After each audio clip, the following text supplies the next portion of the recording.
Welcome to the Next Level podcast. This show is for leaders, builders, and bold thinkers who know they're meant for more and are finally ready to stop waiting and start moving. The Next Level Lab is where confidence meets clarity, where identity turns into action, and where bold decisions create real momentum. Here we'll talk about leadership, growth, energy, mindset, and what it actually takes to build a life and a business that feel aligned, powerful, and totally yours. You'll hear real conversations, real stories, real strategies. No fluff, no playing small, and no waiting until you feel ready.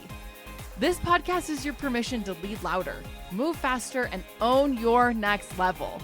I'm your host, Callie Wiley. Let's freaking go.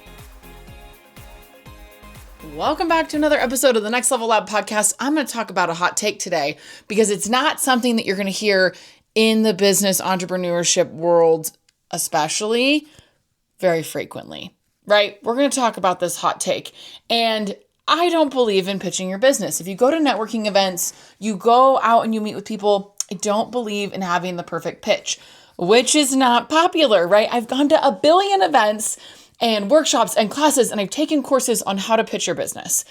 And yes, I do believe that we need to know what we're pitching, right? You need to know how to talk about your business. That's not what I'm saying. There's power in being able to give a 60-second elevator pitch about what you do.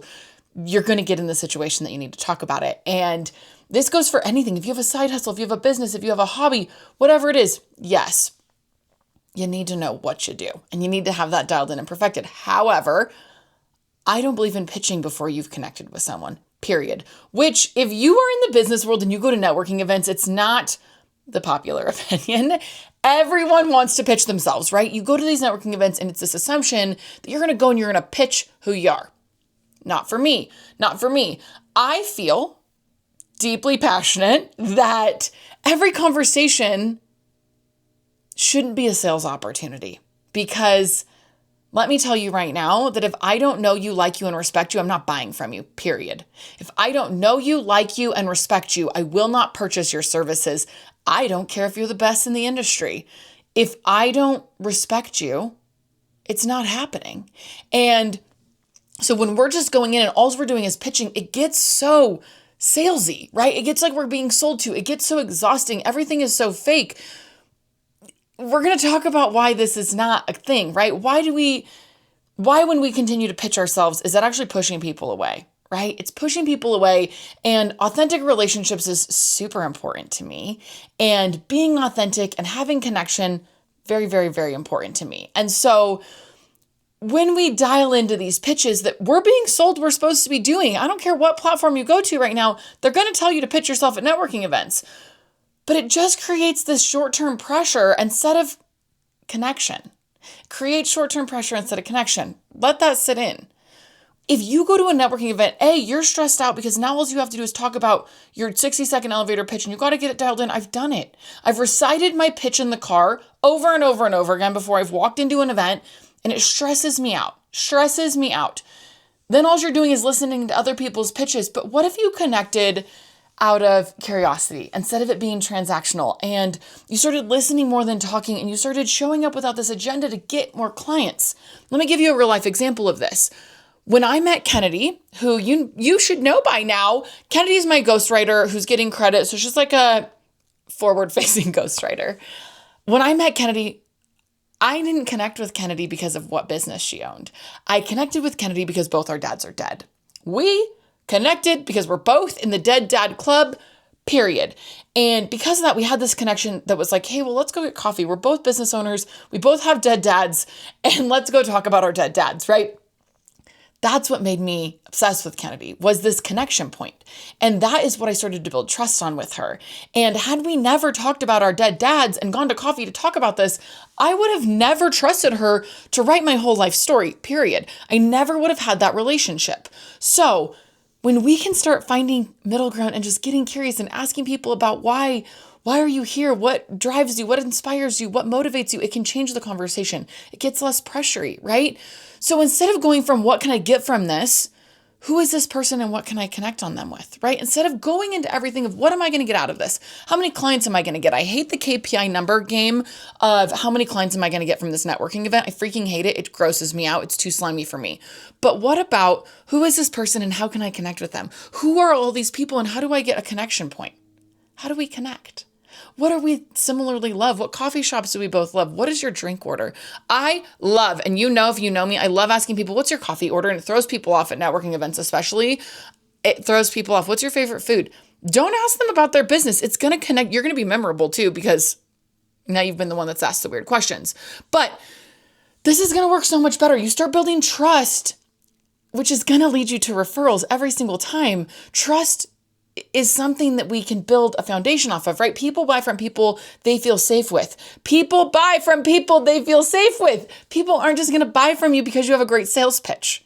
You have to build these, right? Opportunities come naturally over time.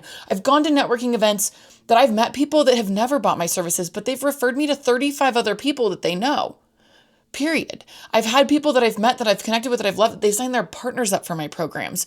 There is so many more opportunity when you connect with people that you love versus just giving a sales pitch. Stop being so fucking worried about your sales pitch. Connect with people because of who you are, right? Practical ways to do this. Because now you're going to be like, but how do you want me to do this, right? Ask better questions. Follow up without selling. Go connect with people after you meet them and follow up without selling. Hey, I was at my local coffee shop today. I tried a cortado because that's what you mentioned your favorite drink was. Just thinking of you.